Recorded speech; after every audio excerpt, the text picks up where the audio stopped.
अन्य समाचार तरफ नजर करिए तो बोटादना गढ़ડામાં ઝડપાયેલા જુગારધામનો સમગ્ર વિવાદ છે। તેમાં જુગારધામ ઝડપાવવા મામલે નવો વળાંક સામે આવ્યો છે। જુગાર રમતા ઝડપાયેલા પાર્ષદ હરિકૃષ્ણ ભગતનું નિવેદન સામે આવ્યું છે। હરિકૃષ્ણ ભગતે જુગાર રમવાનો આરોપ લગાવ્યો, પાયા વિહોણો તેને ગણાવ્યો છે।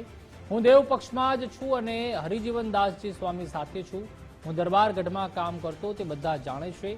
અમુક કામ કહેતા તે મારાથી ન થઈ શક્યું એટલે ટસલ થઈ હતી। હરિજીવનદાસજી સ્વામીએ ષડયંત્ર કર્યું હોવાનો ભગતે આક્ષેપ કર્યો છે। મને ફસાવવા અને મંદિરથી દૂર કરવા ષડયંત્ર રચાયું તેવું હરિકૃષ્ણ ભગતે જણાવ્યું। આ કાવતરું મારી સામેની દાજનું પરિણામ છે તેવું હરિકૃષ્ણ ભગતે જણાવ્યું। જે બનાવ બન્યો તે એક પાયા વિહોણી વાત છે। એ બનાવ મને ફસાવવા માટે બનાવ્યો છે। એ હું હરજીવન સ્વામીની જોડે જ છું, દેવ પક્ષમાં જ છું, પણ એ લોકોનું કામ નથી કરતો। હું પેલા દરબારગઢમાં બધે સેવા પણ કરતો એ લોકો, અને બધાને ખબર જ છે હું દેવ પક્ષમાં છું, બધાને ખબર છે। હું એમની જોડે જ કામ પેલા કરતો, પછી અમારે ના બન્યું।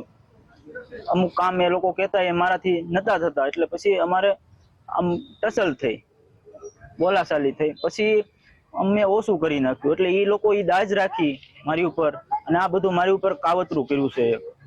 જુગાર નતા રમતા, મને મળવા આવ્યા હતા, હરિભગત હતા। ફસાવવાની કોશિશ છે, મને અહીંથી કાઢવાની કોશિશ છે। એ લોકો ક્યારના મને આવું 2-3 વાર મારી હારે થયું છે। મને એ લોકો અહીંથી કાઢવા આ બધું ષડયંત્ર કરે છે। તો બોટાદના ગઢડામાં ઝડપાયેલા જુગારધામ પર ચેરમેને પ્રતિક્રિયા આપી છે। મંદિરના ચેરમેન હરિજીવનદાસજી સ્વામીએ ઘટનાને વખોડી છે। તહેવારોમાં ટ્રાફિક હોવાના કારણે હરિભક્તો વ્યવસ્થામાં હતા। અમારે આવા વ્યક્તિઓ સાથે કોઈ લેવા દેવા નથી તેવું ચેરમેને જણાવ્યું। જૂના સ્વામિનારાયણ મંદિરના રૂમમાં જ રમાતો હતો જુગાર। આવા લોકો સામે કડક કાર્યવાહી થવી જોઈએ તેવું ચેરમેને જણાવ્યું। 2.5 લાખના મુદ્દામાલ સાથે 8 જુગારીઓ ઝડપાયા હતા। જૂના સ્વામિનારાયણના મંદિરના પાર્ષદ હરિકૃષ્ણ જ રમાડતો હતો જુગાર। પોલીસે તમામ શખ્સો વિરુદ્ધ ગુનો નોંધી કાર્યવાહી હાથ ધરી છે।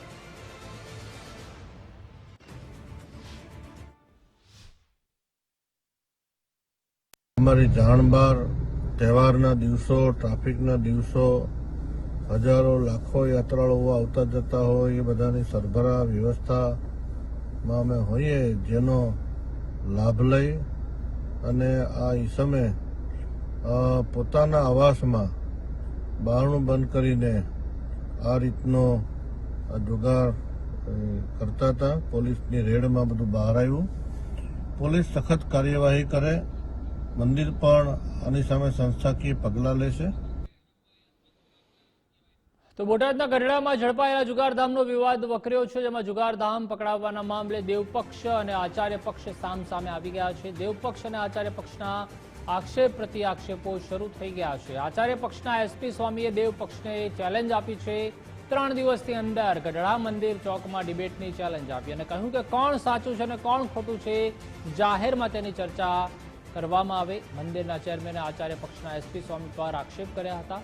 ઘનશ્યામ વલ્લભદાસજી સ્વામીએ આક્ષેપો કર્યા હતા, પાયા વિહોણા ગણાવ્યા હતા અને ઘનશ્યામ વલ્લભદાસજીએ હરિજીવનદાસજી સામે આરોપો કર્યા હતા અને કહ્યું હતું કે જુગારમાં પકડાયેલા ભગત સાથે અમારે કોઈ લેવા દેવા નથી। પક્ષનો અમારે તો કઈ લેવા દેવા નથી, પણ કોઈ પણ પક્ષનો હોય તો જવાબદાર માણસે છટકવું ન જોઈએ। અને એક જ ઘટના નથી બની, અગાઉ વ્યભિચારીઓ ગઢડા મંદિરમાં હરિભક્તો હલ્લાબોલ કર્યા છે, એક પછી એક ઘટનાઓ બની છે, ચોરીઓ થઈ છે, પાપાચાર થાય છે, બીજી બધી ઘણી બધી ઘટનાઓ થાય છે। દરેક ઘટના આ સ્વામીએ મિલીભગત કરી અને ઢાંકી જ છે। અને છતાંય એને એમ હોય સત્સંગની અંદર હું મારી ખોટી વાત ફેલાવી દઈશ ને આચાર્ય મહારાજને હું હલકા કરીશ, તો મારી જાહેર ચેલેન્જ છે, 3 દિવસની અંદર ગઢડા મંદિરના ચોકમાં હરિજીવન સ્વામી અને એની આખી ટોળી આવે, હું ને એસપી સ્વામી ને અમારું બધું સંત મંડળ અમે ઉભા રહેશું। મીડિયા અને સત્સંગ સમાજને ગામને ભેગા બોલાવી અને અત્યાર સુધીની બનેલી દુર્ઘટનાઓની આપણે જાહેરમાં ડિબેટ કરી દેવી છે। જો સાચા હોય તો આ ચોકમાં આવી અને ડિબેટ કરે, બાકી મીડિયાએ અને સત્સંગ સમાજે અને દુનિયાના માણસે, રાજકીય માણસોએ, અધિકારીઓ જાણી લેવું જોઈએ કે આ જન્મથી ખોટા છે, આને સાચું બોલવાની આદત નથી। તો વધુ માહિતી માટે સંવાદદાતા ગજેન્દ્ર ખાચર જોડાઈ ચૂક્યા છે। ગજેન્દ્ર, જે રીતે સમગ્ર વિવાદ જુગારધામનો સામે આવ્યો છે અને દેવ પક્ષ અને આચાર્ય પક્ષ પણ સામે આવી ગયા છે, છેલ્લે જે સ્વામી દ્વારા ચેલેન્જ છે તે પણ આપી દેવામાં આવી છે કે જો હિંમત હોય તો છડે ચોક આવી જાઓ અને ડિબેટ કરી લઈએ, ચર્ચા કરી લઈએ તેવી ચેલેન્જ છે તે પણ સ્વામી દ્વારા આપવામાં આવી છે. હજી ચોક્કસથી જો વાત કરવામાં આવે તો ગરડા સ્વામિનારાયણ મંદિરમાં ઉતારા વિભાગના રૂમમાંથી જુગારધામ ઝડપાયું હતું, જેમાં 8 લોકો સામે ફરિયાદ નોંધાઈ છે. ત્યારે આ જુગારધામને લઈને આચાર્ય પક્ષ અને દેવ પક્ષના સંતો સામે સામે આવ્યા હતા. ત્યારે ગરડાના સુપ્રસિદ્ધ સ્વામિનારાયણ મંદિરમાં જુગારધામ ઝડપાતા કળવળાટ મચી ગયો હતો. ત્યારે મંદિરના જૂના સ્વામિનારાયણ મંદિરના ઉતારા વિભાગમાં આવેલ એક રૂમમાંથી 8 શખ્સોને જુગાર રમતા પોલીસે ઝડપી પાડ્યા હતા, જેમાં મંદિરના એક પાર્ષદ ભગત પણ સામેલ હતા. ત્યારે પોલીસે જુગારના સ્થળેથી કુલ રૂપિયા 1,70,000નો મુદ્દામાલ જપ્ત કર્યો હતો. ત્યારે આ ઘટના બાદ સ્વામિનારાયણ સંપ્રદાયના દેવપક્ષ અને આચાર્ય પક્ષ સંતોએ એકબીજા પર આક્ષેપ પ્રત્યાક્ષેપ કરવાનું શરૂ કર્યું છે. જી આભાર ગજેન્દ્ર માહિતી બદલ.